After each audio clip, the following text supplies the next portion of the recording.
All right, we're back. It's the one and only. It's the council. It's the one and only God Johnny. We're here with Jay Wonders, and we kicking it, man. Go ahead, Jay. We just gonna let y'all come in. We ain't got time to talk, man. We just come join us, man. Look, what we talking about, man? We start tapping into the lover and provider, which is huge. You know. Yes. Then I guess you can catch up to speed, Jay, with where we was at. We can kind of pick up from there. All right. So, what's up, everybody? I'm glad y'all tuned in. If y'all tuned in, I'm telling you, we about to get you laced up with the right info, with the right perspective, how to come at it. It's not going to be off some, beta simp just figuring, this game out. Is going to be from us just naturally being ourselves and also, obtaining information over the years and having real life experiences with real women. Yeah. and just listening to the dynamic and figuring out where we can all balance each other out. Because at the end of the day, men need women, women need men, and we both work together. We're complements to each other, and we're just trying to figure out this game that has evolved over time, and now I wouldn't say the rules have changed, but they are bending. And they're bending in a way where it has to get more, you have to go a little bit more further than the surface level to understand it in order to have any success with her, with the woman. Mm-hmm. So we were literally talking about that provider versus lover frame. And each male is either one or the other, or you're just like Nina Johnny, where you try to be a really good balance of both. And those males are actually really hard to find, because when you're one or the other, you're going to most likely stay one or the other. Yeah. Unless you really work on your game. So Johnny has said something key a couple seconds ago. And what were you saying about the lover provider? You said something so important that I was just like, yo, we definitely got to record this right now. Yeah, man. I'm going to try to see if I can remember. But what I do know that we touched on, from what I remember, is like, man, it's tough because as a guy, they want, to be a provider and to be a good provider, you got to be busting your ass. You got to be figuring out a way to make money. Right. Yup. Keep food on the table. So it's like you don't have the same expendable time when you're doing all of that. That's going to compromise your ability to be the lover at night and give her the sex and the romanticism and the, all of that stuff, right? But then the lover archetype, he has it sweet because guess what? He doesn't have to provide for her and the kids and the family. He just comes in at night or, because like you had said, you was like, man, it's like one of those things where it's like, okay, I'm going to try to be this really good provider because, it's like a woman might be like, oh, I don't feel provided for, protected, things like that. I got to work, blah, blah, blah. So it's like, okay, you take care of that. But then that's where you have some situations where you got a woman or, your wife at the house and she's like, yeah, I know we have the house and I know we have the 2 cars and we have the white picket fence, we got the kids, but I just feel like there's not enough love. I'm feeling like it's dry. And it's like, well, damn, you know what I'm saying? You think that the house and the car and these things just come here?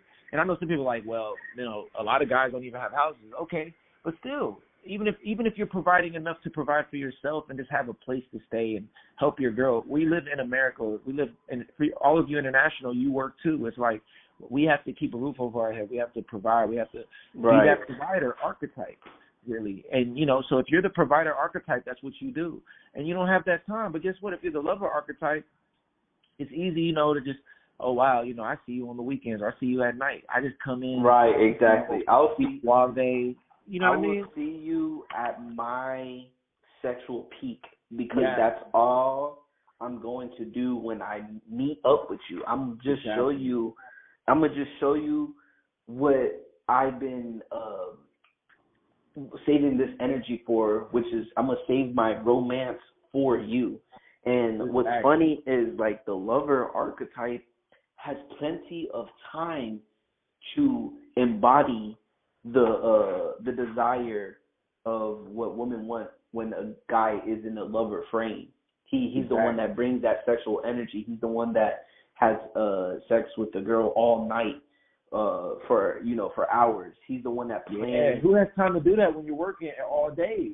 Right, Like, and this is where the big dysfunction happens between long-term relationships and the guy that's being a player and kind of just fucking around and doing whatever he wants. And this is what I'm seeing, what most men have a problem with, because they'll in the beginning, a lot of guys that are successful with women will be the lover archetype. Yes, exactly. You're nailing it, because it's malleable, like, or it shifts. Go ahead. It shifts, right? 100%. It shifts because when they're that lover archetype, what starts to happen is he's only putting his best foot forward. And when I say best foot forward, it's not even the providing foot. The providing foot is not even really in her face. It's the desire. It's the sexual enticing kind of initiation that he shows off. And, we're talking about earlier how birds perform in order to commit and get a sexual partner through birds. They perform in order to get that sexual partner. So it's like, imagine that image of a bird performing for a male bird, performing for a female bird. But what he's doing is he's not showing her that he's the best provider. He's showing her he's about to be the best option to have sex with, to fuck. And what does this type of energy bring to a woman? It brings that enticing, that mystery, that like, oh my God, yo, he's the man of my dreams. He's so fine. Like, oh my God, you don't know him like I know him. Like, he does things to me and he makes me think about him all night. Versus, say you're a male that you've been living with your wife for 10 plus years. Yeah, I got 3 kids together. Think about how much pressure, how much time, how much energy it takes to hold that family down. How much energy it takes to go to work 9 to 5, come back, make sure everyone's okay, and then do it again for 7 days out of the week. Yeah, let's not even talk about the invested time already put in to even get to the point where you're married or have 3 kids. That means you already have put in so much work, 100%. So then it gets to the point where, like, we were talking about how a lot of women, they'll be like, hey, you're not meeting up to my kind of standards of, how you're treating me. We haven't done this. We haven't done that. And in my eyes, I get it. Like, when you're trying to provide for a family and when you're trying to hold down the house and you're trying to be this dude that, like I said, that's in the provider frame, you really don't have time to be the other guy, the guy that maybe you used to be, or the guy that is in that lover idea or frame. Yeah. Go ahead.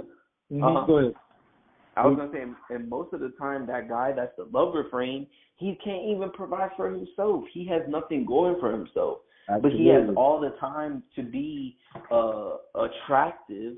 He has all day to be sexually desired to women. But then at the end of the day, there's no foundation within that man. There's no energy getting put on, keeping your bills paid, putting food on your table. And we're just getting to the point where, men have been programmed for so long to be that provider, because guess what? How do you think we're here right now? Because that was a male's role for years, thousands, yeah, we've all been programmed at this point where, women expect you to pay for the date. They expect you to bring something to the table, and I don't want scrubs, and, women like the higher value money making guys. I mean, in general, you know what I mean? Right. And that's big. And one thing I want to touch on that's huge, man, that you kind of touching on earlier is like, it's crazy because men generally start off as the lover. Right. You know what I'm saying? That's the funny thing about it. And what happens is you shift in archetypes because you start off as the lover, and that's how you seduced her. And you were the lover archetype. And then over time, once you became invested, you then had to shift to a provider archetype, because now that I have you, at first I was trying to seduce you. Now I have you, and now I got to create a world for us because, we can procreate and have kids. And who's going to take care of them?